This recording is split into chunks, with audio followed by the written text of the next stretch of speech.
지금 우리들의 일터 어떤가요? 뼈를 깎는 강도 높은 혁신을 혁신이라는 이름으로 구조조정 중이죠. 비핵심 업무 및 유사 중복 기능을 통폐합 축소하겠습니다.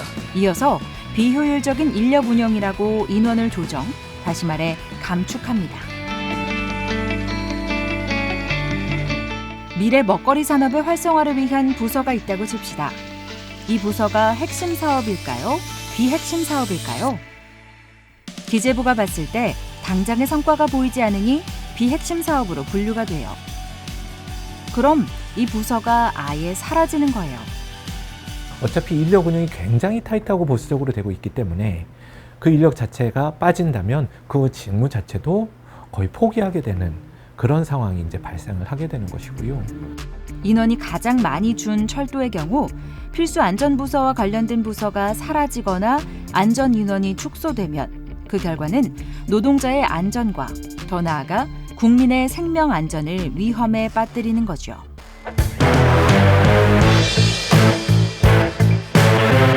재정 건전성을 높인다는 이유로 공공기관 예산을 10%까지 줄이고 있는 상황입니다.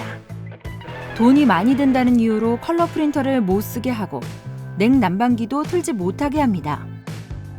경상경비 또한 일괄적으로 줄이고 있어서 정규직도 비정규직도 모두의 노동 환경이 크게 나빠지고 있습니다.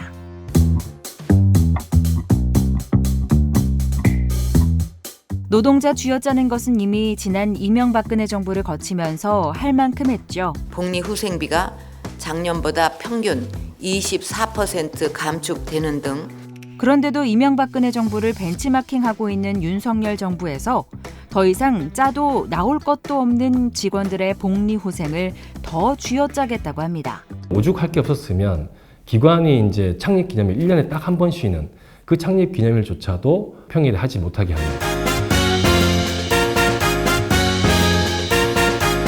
불효불급한 자산은 매각하고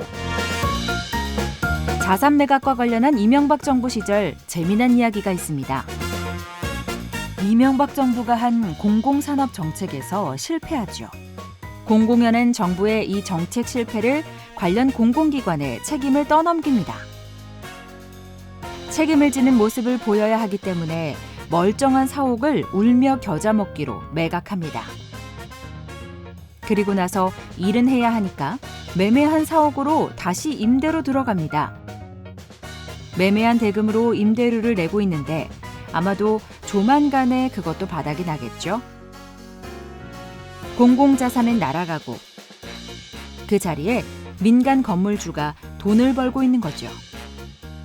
이런 바보 같은 짓을 윤석열 정부는 너무나 무모하고 급하게 하고 있습니다. 이렇게 공기업이 가지고 있는 매우 큰 규모의 자산을 누가 살 수 있을까요? 지금 답은 뻔한 것입니다. 그러니까 우리나라에는 거대 자본들이 살 수 있을 텐데 결국엔 거대 자본 배불리기가 아닌가. 그런데 더 우려되는 점은 공공기관 운영위원회에서 국민의 재산 14조 원어치 넘게 팔겠다는 중요한 결정을 너무나 졸속으로 했다는 것입니다. 14조 5천억을 결정을 했는데 요걸 이제 한 30분 만에 회의로 결정이 돼요. 사전에 공유도 안 하고 민간위원들이 뭐 일지도 모르고 이게 뭔 안건인지도 모르고 몇 년 전부터 전경련이 꾸준히 요구했던 노조의 회계장부를 들여다봐야겠다고 나서고 있습니다. 정부는 공공기관 노동자들의 임금이 정부 예산으로 나가기 때문이라고 하는데 이런 논리로 보면 공공기관 노동자들이 월급을 받아 쓰는 돈은 공시해야 할 판입니다. 조합원이 저희한테 회계정부 좀 우리가 봤으면 좋겠다, 열람했으면 좋겠다, 감사하고 싶다, 감사를 강화하자 이런 거는 언제든지 받아들일 수 있는데 왜 제3자가 왜 제3자가 와서 노동조합의 알레르기를 가지고 있는 이 피해망상에 사로잡힌 정권 및 그 세력이 아닐까. 노조가 인사권과 경영권에 참여하는 것이 잘못된 판단이라고 하면서 단협 시정명령을 내리겠다는 것입니다. 노사가 맺는 단협은 노사 자율주의가 원칙이기에 ILO에서도 정부 등 제3자가 부당하게 개입하면 안 된다고 말합니다. 그래서 최근 ILO는 윤석열 정부에게 각종 지침으로 공공기관 노사관계에 부당하게 개입하는 것을 중단하고 지침 수립 시 노동조합과 교섭할 것을 권고하기까지 했습니다. 노동조합이 사용자의 부당한 인사권이나 경영권에 대해서 단체 협약상의 권리를 통해서 그것을 적절히 제어하고 사업장 내 이제 민주화를 하는 게 노동조합 본연의 활동이고, 그래서 사실 인사나 경영에 대한 노동조합의 이제 참여가 당연히 없으면 안 되는 사항인데, 그걸 이제 다 이제 빼겠다라는 방식이니까 노동조합의 존립 근거 자체를 이제 부정하는.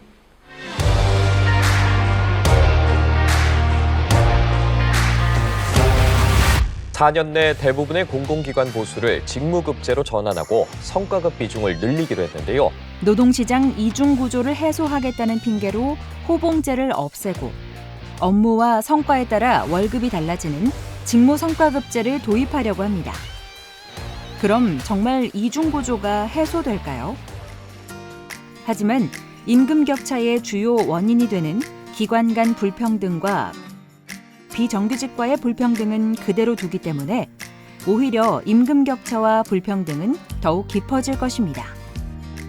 더 우려스러운 것은 이 중요한 임금체계 개편을 번갯불에 콩 구워 먹듯이 하고 있죠.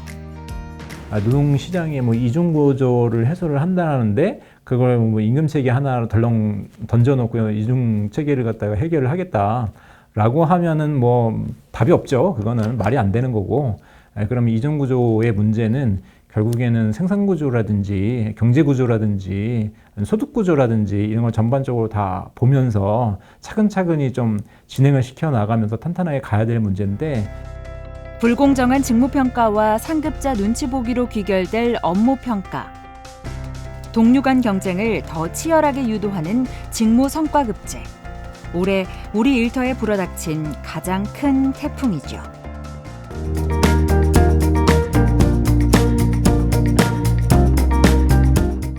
전반적인 임금 하락이 예상됩니다.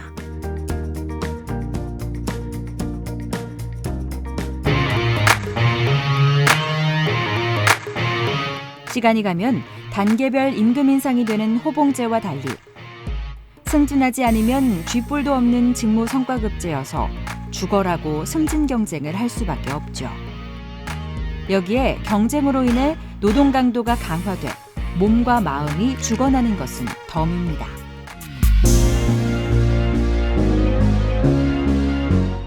한 공공기관에서 돈을 만드는 업무와 만든 돈을 운반하는 업무가 있다고 할 때 어떤 업무가 더 가치가 있을까요? 솔로몬의 지혜를 빌려도 구분하기 힘든 일일 것입니다. 직종 간 갈등이 불을 보듯 뻔합니다.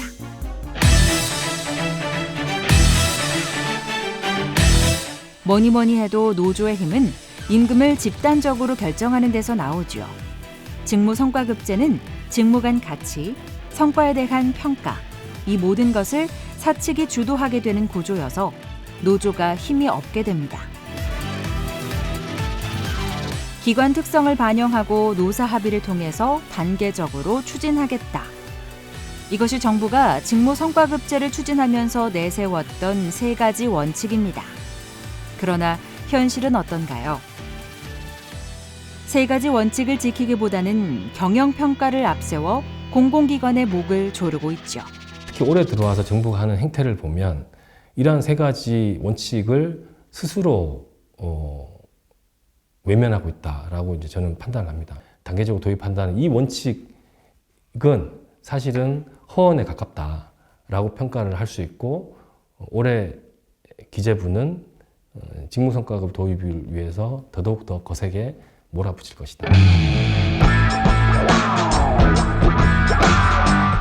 직무와 부서에 따라서, 성과에 따라서 임금 격차가 점점 커진다면 어떤 일이 벌어질까요?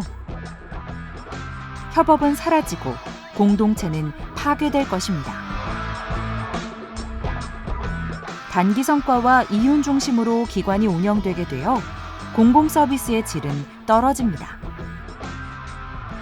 사실 따지고 보면 직무성과급제가 어떤 한 조직의 효율성과 생산성을 늘린다는 그 증거는 없어요, 사실은. 조합원들 간의 갈등.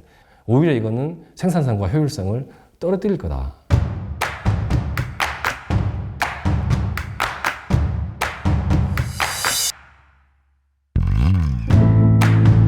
8년 전 경쟁 체제를 도입해 철도 산업의 만성 적자를 타개하겠다는 명목으로 SR을 출범시켰는데 철도 산업의 적자가 해결됐을까요?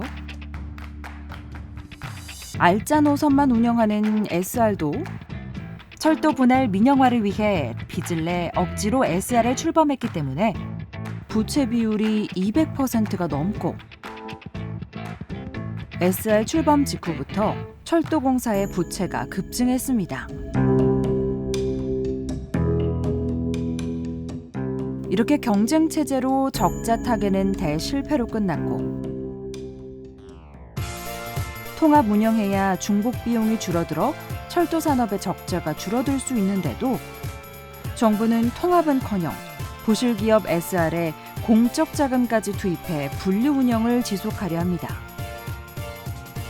정부는 더 나아가 나머지 철도 산업도 점점 더 민간에 내주려고 하고 있습니다.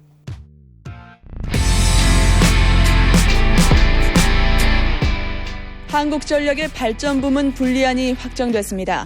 20년 전 발전 부분을 분할해 민간에 개방하면서 전력산업 민영화의 길이 활짝 열렸죠.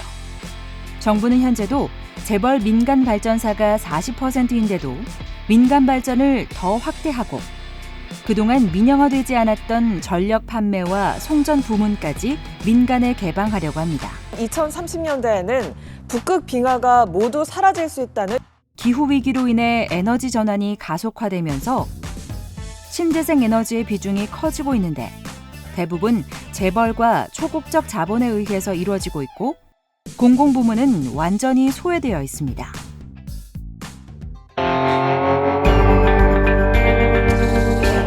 눈덩이처럼 불어나는 연금 재정의 적자를 해결하지 못하면 새해 첫날부터 대통령이 연금 재정 적자를 이유로 국민연금을 축소하고 대신 민간 개인연금과 퇴직연금을 확대하는 연금 민영화를 시도하고 나섭니다.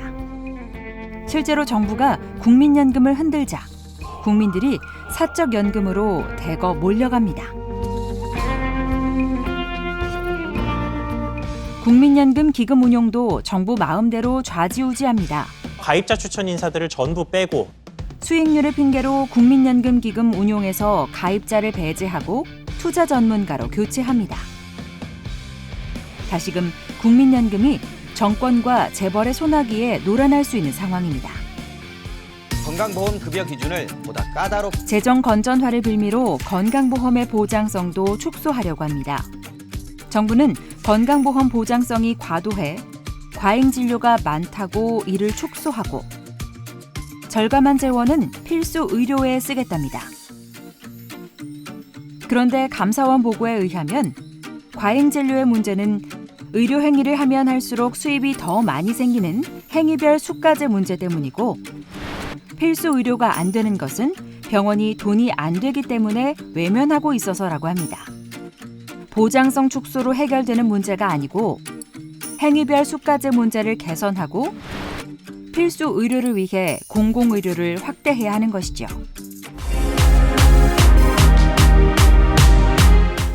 공공병원들은 코로나를 거치면서 적자가 심해지고 간호인력 문제도 더욱 심각해져 가고 있습니다. 공공의료 서비스의 질이 떨어지는 것은 시간 문제죠. 그러나 정부는 이 문제를 민간에게 넘기는 방식으로 해결하려고 하고 있습니다. 최근에는 원격 의료를 허용해 의료 영역에서 플랫폼 기업을 허용하고 동시에 원격 의료 수가 인상도 하겠다고 합니다. 플랫폼 기업만 살판나게 생겼습니다. 여기에 의약품 규제 완화 등 다양한 방식으로 의료 민영화의 문을 열고 있습니다.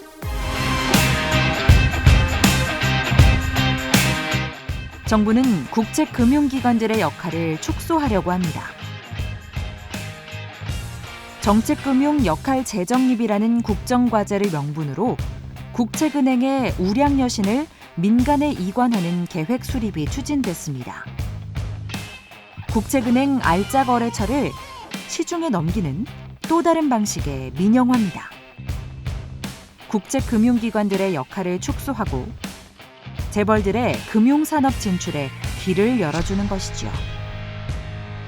본점을 이전시킨다고 약속을 했으니까 국책금융기관의 역할을 축소하는 또 하나의 사례로 산업은행을 부산으로 강제 이전을 추진하고 있습니다. 이전을 하게 되면 지금 여의도의 산업은행 본점 부지는 결국 또 무언가의 세력에 의해서 팔려 나갈 거고, 그럼 산업은행도 역할을 못하게 만들고 역할을 실제로 못하면 그 탓은 그 은행의 그 조직의 구성원들한테 탓을 돌리는 정권이잖아요. 그러면 뭐 구조조정, 민영화 뭐 이런 것까지 우려되는 상황이에요. 이쯤 되면 민영화도 너무나 민영화 아닌가요?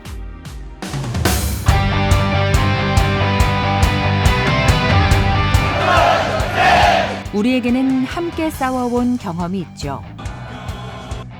공공성의 훼손과 노동권의 침탈에 대해서 함께 머리를 맞대고 의견을 모아 공동투쟁을 해온 역사가 있습니다. 혁신가이드라인 박살내자! 지난해 7월 윤석열 정부의 공공기관 혁신 가이드라인 발표를 기점으로 우리 공공기관 노동자들이 다시 모여 공동투쟁을 복원시켰죠. 올해는 한 발 더 나아가려고 합니다. 국민이 누려야 할 공공서비스를 파괴하는 민영화와 구조조정, 예산 및 복리후생 축소가 담긴 공공기관 혁신 가이드라인의 폐기를 요구할 것입니다.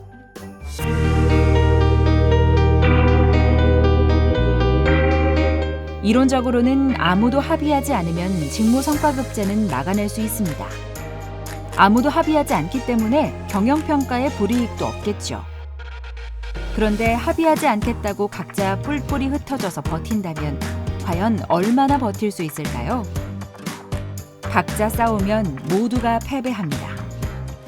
반드시 단일 대우로 뭉쳐서 함께 싸워야 합니다.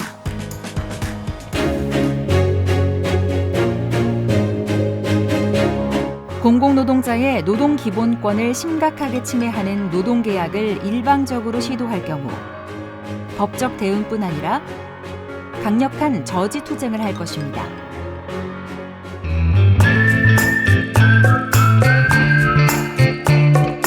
공공기관의 예산, 인력, 인건비, 각종 지침 등 모든 것을 기획재정부의 거수기 노릇만 하는 공공기관 운영위에서 결정합니다. 공공성이 살아있고 민주적으로 운영되도록 공공기관 운영법을 전면 개정하도록 싸울 것입니다. 공공성을 지키기 위한 법들 또한 제정되도록 할 것입니다.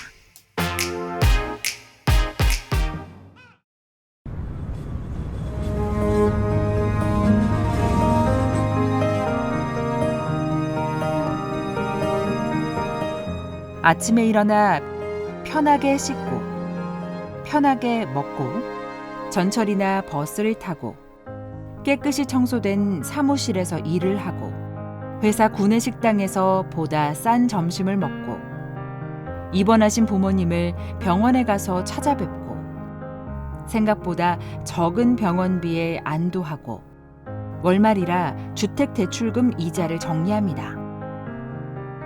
공공서비스는 없으면 살 수 없는 태어나서 죽을 때까지 나와 모든 사람들의 권리입니다.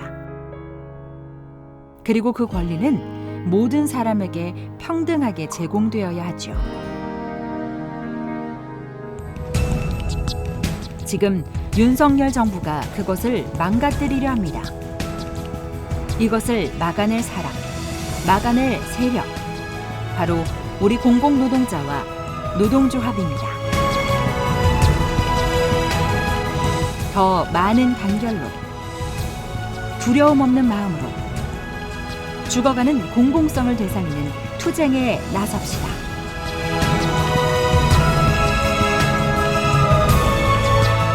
공공부문의 노동자들은 정부가 자본을 위한 민영화를 밀어붙일 때 한 번도 투쟁을 회피하지 않았습니다. 그래서 우리는 윤석열 정권의 민영화, 구조조정, 임금 유연화에 맞서 국민의 안전을 지키기 위해 더 힘차게, 더 크게 단결해서 투쟁할 것입니다. 투쟁! 지금 시점이 호비로 막을 수 있는 댐을 나중에 되면 가래로도 못 막을 수 있는 상황이기 때문에 지금 이 시점에서 우리의 공공노동자들의 단결된 힘으로 막아내야 합니다. 윤석열 정부의 공공기관 탄압에 우리 기관, 우리 조직만 살자라고 한다면 우리는 모두 각계격파 당할 수밖에 없습니다. 양대노총 공공기관 노동자들 또 상급단체에 가입하지 않은 공공기관 노동자들이 함께 손을 잡고 투쟁을 해야 됩니다. 우리 공공기관뿐만 아니라 공무원 노조 또 교사 노조들과 함께 연대해서 투쟁을 해야 한다고 봅니다. 2023년을 제대로 투쟁하지 않으면 노동조합이 무력화될 것이라고 생각합니다. 그리고 공공성은 완전히 훼손돼서 그 피해는 국민들에게 갈 수밖에 없다라고 생각을 합니다. 반드시 저지해야 된다라는 생각을 가지고 힘차게 총파업 투쟁을 해나가도록 하겠습니다. 40만 공공노동자의 힘이 얼마나 무서운지를 제대로 현 윤석열 정권께 알려드리고 또 국민들께 공공노동자가 어떤 역할을 하고 있는지를 제대로 된 진실을 충분히 알리고 결국은 국민을 지키는 국민과 함께하는 대윤석열 정권 투쟁에 들어가겠습니다. 40만 노동자 함께 모여 윤석열 정권 규탄한다!